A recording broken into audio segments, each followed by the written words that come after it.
Hi everyone, welcome to Magnet Brains Hindi Medium. This is your English educator Palak Rakhiani.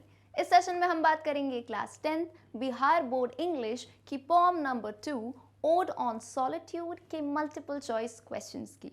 Already हम इस poem का explanation, question answer and grammar section बिल्कुल ही complete कर चुके हैं, तो उसे आप बिल्कुल रिवाइज कर सकते हैं. अब जो है ये पूरा सेशन इतना इंपॉर्टेंट है भाई, क्यों? क्योंकि इसमें देखोगे आप ऑब्जेक्टिव क्वेश्चंस जो कि बिहार बोर्ड के स्टूडेंट्स के लिए बहुत इंपॉर्टेंट है, बिकॉज इन योर एग्जामिनेशंस एक पूरा सेक्शन में आते हैं objective questions. So what will be your duty in this whole video? आपको बने रहना है कमेंट सेक्शन में. यस, नीचे जो कमेंट सेक्शन है वहाँ पे जैसे ही मैं आगे क्वेश्चन बढ़ाऊंगी, क्वेश्चन नंबर आएगा, 4 ऑप्शन मिलेंगे आपको ABCD करके. आपको फटाफट से कुछ ही सेकंड मिलेंगे, जल्दी से वहाँ पे आंसर बता देना है and then within a few seconds मैं तो आंसर बता ही दूंगी. सो ऐसे आपको अपनी तैयारी बिल्कुल स्ट्रॉन्ग कर लेनी है. एंड फिर से बता देती हूँ भाई जल्दी से, मैग्नेट ब्रेन्स हिंदी मीडियम एक ऐसा चैनल है जो आपको देता है बिल्कुल ही free plus quality education. Before we move on, let me also tell you कि मैग्नेट ब्रेन्स पे आपको मिलती है हमारे ही एक्सपर्ट टीचर्स द्वारा बनाई गई बुक्स एंड ई बुक्स, जिन्हें आप डिस्क्रिप्शन में दी गई लिंक से अवेल कर सकते हैं. Let's begin the session quickly. And I know you guys are very fast typers, बहुत ही ज़्यादा जल्दी टाइप करते हो, तो जल्दी से आंसर बता दो. कैसे बताना है, आंसर का पैटर्न क्या है? कमेंट सेक्शन में क्वेश्चन नंबर लिखना है, डैश लगाना है और ऑप्शन लिखना है ABCD, एंड जो भी आपका सही आंसर होगा उसको आपको यहाँ पे लिख देना है. ठीक है. So question 1 on your screen, who is the poet of the poetry odd on solitude? ये पोएट्री हम ऑलरेडी पढ़ चुके हैं. पोएट ऑथर के नाम बहुत इंपॉर्टेंट है, तो नाम बता दो जल्दी से. A William Wordsworth, B William Cowper, C Alexander pope, D Puran Singh. बहुत ही प्रसिद्ध, जिसे हम कहते हैं very famous poet he is. इनका नाम आपने बहुत सुना है और बहुत like one of my favourite poems रही है ये odd on solitude. So option C is the correct answer. Alexander pope ने लिखी है ये पोम. क्लियर है? समझ आ गया कैसे आगे बढ़ेंगे? Get ready for question number 2. यहाँ पे मैं पैटर्न भी लिखती जा रही हूँ कि भूल के सिर्फ जो है ऑप्शन मत लिख देना. 2 करके डैश किया है. चलो, where does the happy man live according to this poetry? इस पोम यानी इस कविता के अकॉर्डिंग हैप्पी मैन, एक सुखी इंसान जो है वो कहाँ रहता है? A in forest, B in towns, C in his native land, D none of these. देखो तुमको एक बात बता देती हूँ मैं, जैसे अभी तो पता है कि पलक मैम ने पोम नंबर 2 के क्वेश्चंस दिए हैं. एग्जाम में क्या बेटा सब मिक्स्ड रहता है, तुमको बताएंगे नहीं. तो जैसे अपन ने पहली पोम पढ़ी थी गॉड मेड द कंट्री, उसमें कंट्री यानी विलेजेस की बात थी कि विलेज में रहो तो सुखी रहते हो. अब कुछ जो है यहाँ पे विलेज मत करके आना है ना. अब तुमको जैसे यहाँ पे अकॉर्डिंग टू दिस पोएट्री का है, तुमको वहाँ दे देंगे according to ode on solitude. तो जो पोम जो चैप्टर का नाम दिया हो उसको याद करके उसी के अकॉर्डिंग आंसर देना. ऐसा नहीं तुम अपने हिसाब से आंसर दे रहे हो. मैम मुझे तो लगता है एक खुशी आदमी शहर में रहता है, क्योंकि शहर में तो कितनी सारी चीज़ें हैं, तो ऐसे मत करना है ना. क्या है भाई इसका answer? C in his native land, यानी जो अपनी खुद की ज़मीन, खुद की धरती पे रहता है. जैसे हम इंडिया के हैं तो भाई हम कहीं फॉरेन जाएं, वहाँ थोड़े टाइम के लिए खुश होंगे, पूरे टाइम हम हैप्पी कहाँ रह सकते हैं? When we are living in our own native land. So 2 का आंसर क्या है? C. आ जाओ question 3. How is he content, यानी जिस आदमी की हम वहाँ बात कर रहे हैं वो कंटेंट कैसे रह सकता है? कंटेंट का मतलब होता है बेसिकली सैटिस्फाइड. सैटिस्फाइड या फिर हिंदी में अगर अपन बोलें तो संतुष्ट, है ना. संतुष्ट कैसे है वो इंसान?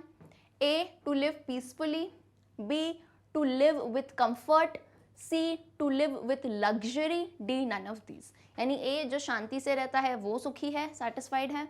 B जो एकदम आराम से रहता है, बिल्कुल सब चीज़ें मिल रही हैं, वो सुखी है. C लग्जरी यानी बहुत ज़्यादा पैसा है, वेल्थ है, या D नन ऑफ दीज. तो बोला मैम बहुत ही आसान आंसर है, टू लिव पीसफुली. मन की शांति हो तो वही इंसान खुश है. भाई करोड़ों दौलत हो तो भी वो इंसान खुश नहीं हो सकता until and unless you yourself are at peace. So 3rd का आंसर क्या हो गया? Option A. Come to question number 4 quickly. बहुत छोटे छोटे से क्वेश्चन हैं, सो यहाँ पे भी टाइम मत लो. यहाँ मैं जल्दी क्यों करा रही हूँ? So that you get prepared for your exams. Exam में भी जल्दी करना MCQs को, है ना. Who gives him bread? Him कौन है? हिम यहाँ पे जो ऑथर यानी हमारे जो पोएट हैं वो बात कर रहे हैं कि एक ऐसे मैन की बात कर रहे हैं, तो यहाँ पे है who gives that man bread. अब यहाँ पे ब्रेड वो अपन जो ब्रेड खाते हैं उसका मतलब नहीं है. यहाँ ब्रेड का मतलब है फूड, खाना पीना कैसे मिलता है ना. यूजुअली ब्रेड बोला जाता है ना. सो कौन देता है? A market, B field, C farmer, D none of these. तो ये पूरा जो हमारा पोम है सेल्फ रिलायबिलिटी पे कि खुद से ही सारी चीज़ें मिल जा रही हैं अपनी ही ज़मीन से, तो यानी बी फील्ड है खेत, मतलब वो इंसान जिस ज़मीन पे रहता है उसी के खेत से उसको बढ़िया जो है बिल्कुल ताज़ा फल सब्जियां मिल रही हैं, खाने पीने की चीज़ें मिल रही हैं. So B field will be the correct answer to this. Okay, moving on to question 5. Quickly tell the answer. From where does he get his clothes. पहली बात हो गई रोटी की, अब दूसरा है कपड़े की बातों ने. कपड़े कहाँ से मिलते हैं अपने? A from bamboos, B from leathers of animals, C from his flocks of sheep, D none of these. So according to the lesson हमें पता है यहाँ पे शीप्स की बात की गई है. ऑप्शन सी करेक्ट आंसर है, from his flocks of sheeps. ठीक है, जैसे ही क्वेश्चन आता है उसे पढ़ के आंसर कर दिया करो जल्दी से. आ जाओ क्वेश्चन 6 पे. How does the poet desire to sleep. Poet की यानी जो हमारे कवि हैं उनकी कैसी इच्छा थी कि भाई नींद कैसी आनी चाहिए? ए सो लॉन्ग यानी बहुत ही लंबी नींद करनी चाहिए. बी साउंडली यानी जितनी भी करो बहुत ही अच्छे से, यानी ऐसी नींद जिसमें आपको बोलते हैं ना मीठी नींद जिसे कहा जाता है कि कोई भी सपना नहीं आता और आपको पता ही नहीं चलता कैसे सुबह हो जाती है. So that is sound sleep, अच्छी नींद, यानी जब आप उठो तब आप टायर्ड नहीं हो. C sleep for less hours, कम घंटे सोना चाहिए. D none of these.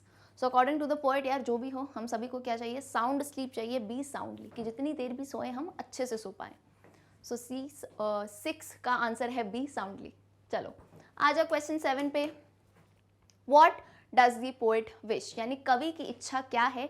So again आप ऑप्शंस पढ़ोगे तो आपको आंसर याद आ जाएगा बिल्कुल. A his hours days and years pass away softly, यानी उनके दिन और साल जो है बहुत ही स्मूथली निकलते जाएं, पास होते जाएं. B to spend luxurious life, बहुत ही दौलत शौहरत वाली ज़िंदगी चाहिए. C to live with comfort, ऐशो आराम वाली ज़िंदगी. D none of these. So again answer is A. बहुत ही आसान है इसका आंसर है कैसी भी लाइफ हो बहुत ही स्मूथली और सॉफ्टली पास हो जानी चाहिए, यही थी पोएट की इच्छा. Coming to question number 8. Meditation dash the happy man. Meditation क्या कर देता है खुश इंसान को? A saddens, B pleases, C worries, D disturbs. A दुखी कर देता है, बी प्लीज करता है. प्लीज का यहाँ पे मतलब है किसी को बहुत ही प्रभावित कर देना, खुशी से इसका रिलेटेड है ना. सी वरीज दुखी कर देता है. डी डिस्टर्ब यानी हिला देता है बिल्कुल ही. तो मेडिटेशन ऑफ कोर्स बोलोगे मैं मेडिटेशन करने से तो कितनी मन में शांति आती है, बिल्कुल ही प्लीज हो जाते हैं. So meditation pleases the happy man. B will be the correct answer. Come to question number 9. The poet does not want anything to mark the place where he is dash, यानी A buried, B sitting, C hiding, D lost. अब ये थोड़ा I think and में था कि poet ये नहीं चाहते थे कि जब वो मर जाएं, है ना, तो वो क्या चाहते हैं कि कोई भी मार्क नहीं होना चाहिए कि ये बताए कि ये वाला इंसान जो है यहाँ मरा है. तो कहाँ पे, कौन सी जगह पे? जहाँ वो बरिड हुए हैं यानी जहाँ उन्हें गाड़ा गया है. बी जहाँ वो बैठे हैं, सी जहाँ वो छुपे हैं, डी जहाँ वो खोए हैं. तो ऑब्वियसली बात है मरने के बाद आई होप अगर आपको कुछ क्या होता है रिलीजन्स में कि हम जो है गाड़ देते हैं बॉडी को, तो क्या है? Option A buried is the correct answer है ना. यूजुअली बरी कर देते हैं, देन वहीं पे एक स्टोन होता है, ग्रेव स्टोन होता है, ग्रेव यार्ड जिसे आपको याद है ना, ग्रेव यार्ड कहते हैं, शमशान घाट कहा जाता है.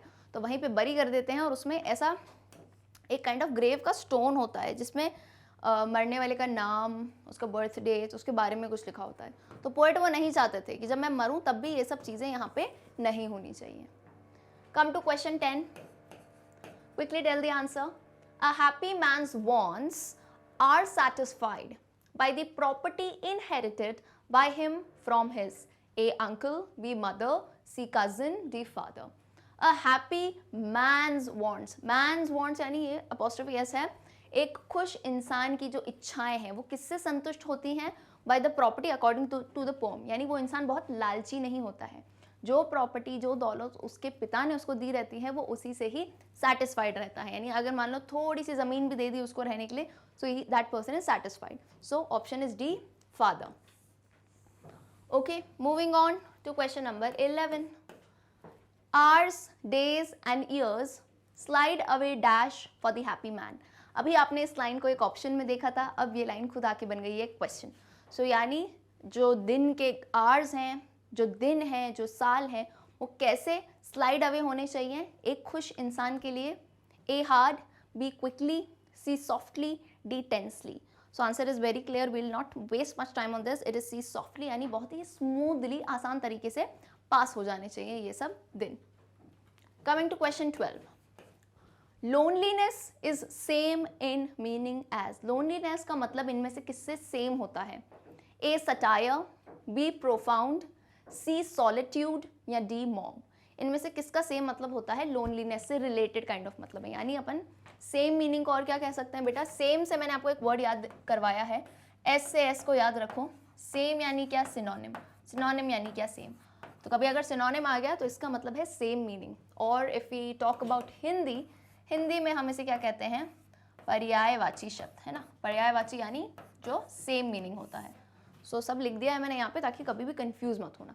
अभी जैसे क्वेश्चन में सेम आ गया, सिनोनिम आ जाए तो कंफ्यूज मत होना. डन है? चलो. सो आपके भाई जो पोम का टाइटल है ओड ऑन सॉलिट्यूड, तो सॉलिट्यूड का कहीं ना कहीं मतलब होता है लोनलीनेस से. अच्छा, पोम के अकॉर्डिंग सॉलिट्यूड का मतलब लोनलीनेस, अकेलापन नहीं है, वो थोड़ा अलग है. लेकिन एक्चुअल मीनिंग बोलो तो हाँ, लोनलीनेस या अलोन, अकेले रहना, सॉलिट्यूड का मतलब होता है. So C will be the correct answer. Number 13. The happy man is content to live in his own, A tree, B town, C ground, D none. Content का मतलब मैं आपको बता चुकी हूँ क्या होता है? सेटिस्फाइड होता है. तो कुछ इंसान किस में सेटिस्फाइड रहता है? अपने खुद के ग्राउंड में रह के, है ना, खुद की जमीन पे रह के. So C ground will be the correct answer. Coming to question number 14. Who is a happy man? एक खुश इंसान कौन होता है according to the poem? A, one who is wealthy, B, one who is brave, C, to live with luxury, D, one who is content. पहला जो बहुत ही अमीर है, दूसरा जो बहुत ही ब्रेव एज इन बहादुर है, सी जो बहुत ही दौलत शोहरत के साथ रहता है, लग्जरियस थिंग्स हैं उसके पास, डी जो सेटिस्फाइड है, संतुष्ट है जो भी उसके पास है. सो ऑब्वियस आंसर है, answer is D, one who is content. अब देखो कैसे नए वर्ड सीख सकते हो, ये भी एक हिंट दे देती हूँ. जैसे कंटेंट वर्ड कितनी बार आ गया, अब मुझे लगता है ये वर्ड भूलोगे नहीं, है ना. एक कंटेंट तो वो होता है जैसे तुम्हारी बुक का कंटेंट, बुक के में लिखी हुई बातें, वो एक कंटेंट है. इस कंटेंट का मतलब क्या होता है? एक वर्ड के बहुत सारे मीनिंग्स हो सकते हैं. तो इस कंटेंट का मतलब क्या होता है? सेटिस्फाइड. सो इस चीज़ को अपन को बिल्कुल याद रखना है. डायरेक्टली क्वेश्चन में वर्ड दिया जा सकता है कंटेंट. डन. चलो, come to question number 15. What do you mean by slide soft away? इस लाइन को, जिसको हमने बहुत बार यूज़ किया है, मतलब कहीं ना कहीं काफ़ी इंपॉर्टेंट है. और इस लाइन का एक्चुअल मतलब क्या होता है? A, go away, B, pass away smoothly, C, pass away, और is it D, none of these? सो ये जो तीन वर्ड्स हैं, स्लाइड, सॉफ्ट, अवे, इनका मतलब क्या होता है? तो बेसिक इंग्लिश में भी इसका मतलब है कोई चीज़ जो बहुत ही स्मूथली पास हो जाए, है ना. So B, pass away smoothly, will be the correct answer to this question. Done है. सिंपल सिंपल क्वेश्चंस हैं. Come to question number 16. Question number 16 का आंसर बताओ फटाफट से, क्योंकि ये ऑथर यानी हमारे जो पोएट हैं उनके बारे में है. सो क्वेश्चन क्या कहता है? Alexander Pope was one of the greatest dash of the early 18th century. यानी हमारे जो पोएट हैं Alexander Pope, he was one of the greatest dash of the early 18th century. A, dramatists, B, novelists, C, writers और D, satirists. तो क्या रहे हैं वो अपने टाइम के बहुत ही प्रसिद्ध? जल्दी से बताओ फटाफट से. देखो, ड्रामा नॉवल राइटर तो पता है. सटायरिस्ट क्या होता है? सटायरिस्ट मुझे पर्सनली जो पसंद है भाई, सटायर को तुम ऐसे ऐसे सार्काज्म याद रखा करो. sarcasm वर्ड सुना है ना. किसी चीज़ में ह्यूमर होता है, यानी व्यंग्य, जिसे आई थिंक हिंदी में कहते हैं ना, कि अगर कोई भी बात हो, किसी चीज़ को तुम्हें बताना हो तो तुम उसको एक फ़नी वे में बताते हो. यानी चलो मान लो कोई इंसान गलत कर रहा है तो तुम उसको गलत कैसे साबित करोगे? अपना ह्यूमर का इस्तेमाल करते हैं, फ़नी वे में, व्यंग्य तौर से. तो दैट दोज आर सटायरिस्ट. यानी सटायरिस्ट कौन? जो सटायर लिखता हो, है ना. सटायरिस्ट कौन? जो सटायर लिखता हो. तो अगेन अलेक्जेंडर पोप बहुत ही स्मार्ट रहे हैं भाई, वो अपने टाइम के जो है सटायरिस्ट रहे हैं. सो डी हो जाता है correct answer. Come to question 17. What do the trees yield to a person in summer? पेड़ जो है किसी इंसान को समर यानी गर्मियों के टाइम में क्या प्रोवाइड करते हैं? तो ये तो बेसिक क्वेश्चन है भाई बड़ा. A, wood, B, fire, C, fruit, D, shade. तो स्पेशली गर्मियों के टाइम हमें क्या मिलता है? जब बहुत कड़ी धूप होती है तो हम क्या लेते हैं? पेड़ों से छाया लेते हैं, यानी D, shade. So D, shade becomes the correct answer. Now come to the next question. Question number 18. The poet of the rape of the lock is, यानी ये कुछ वर्क हैं अलेक्जेंडर पोप के. पोएट है रेप ऑफ द लॉक, ये किसने लिखा है? A William Cowper, B Alexander Pope, C William de la Mare, D John Keats. I think मैंने बोलते हुए आंसर बोल ही दिया है ना. मज़ेदार बात हो गई कि ये कुछ राइटिंग्स हैं अलेक्जेंडर पोप की, और इसके बाद भी अगर आंसर नहीं आया ना तो पिटाई खाओगे बिल्कुल ही. हैं आंसर बता देती हैं पलक मैम, कितना बढ़िया है. चलो किसने लिखा है? चलो बता तो दिया, अलेक्जेंडर पोप. इनकी कुछ कुछ राइटिंग्स के बारे में बताया था. सो 19 का भी बता दो आंसर. ऐसे ऑन क्रिटिसिज्म आ सकता है, ये पूछ सकते हैं. अभी तो चलो तुमको लेसन पता है, ठीक है. जब मिक्स आएगा तब थोड़ा डिफिकल्ट लग सकता है, तो अभी से पढ़ लो. Essay on criticism is the famous work of A John Keats, B Shakespeare, C Wordsworth, D Alexander Pope. सो बिना वक्त जाए किए दिस इज अलेक्जेंडर पोप. इनका ऐसे ऑन क्रिटिसिज्म भी है और एक और है ऐसे ऑन मैन, दोनों इन्हीं की लिखे हुए हैं, ठीक है. चलो आ जाओ लास्ट क्वेश्चन पे. Question number 20. A poem addressed to a person or thing or celebrating of an event. इसे क्या कहा जाता है? एक ऐसी कविता जो किसी पर्सन, किसी इंसान, किसी चीज़ या किसी एक पर्टिकुलर इवेंट को एड्रेस करने के लिए हो, तो उसे क्या कहते हो? ए सटायर, बी ओड, सी बैलेड, डी एलजी. तो सटायर तो मैंने अभी अभी बता दिया.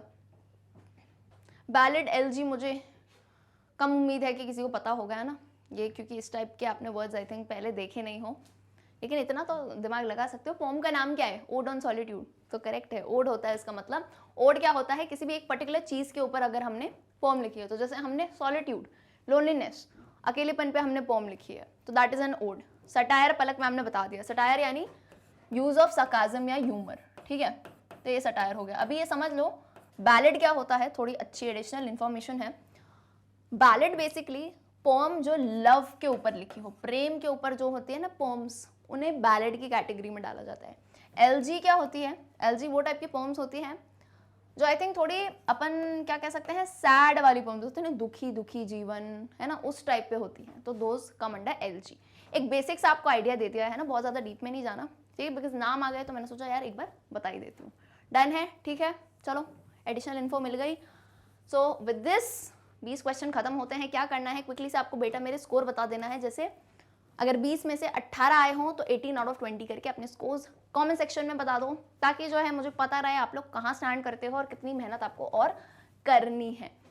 Okay, with this we end MCQs for ode on solitude. Video अच्छा लगा हो तो बेटा मेरे लाइक, सब्सक्राइब, शेयर करना बिल्कुल नहीं भूलना.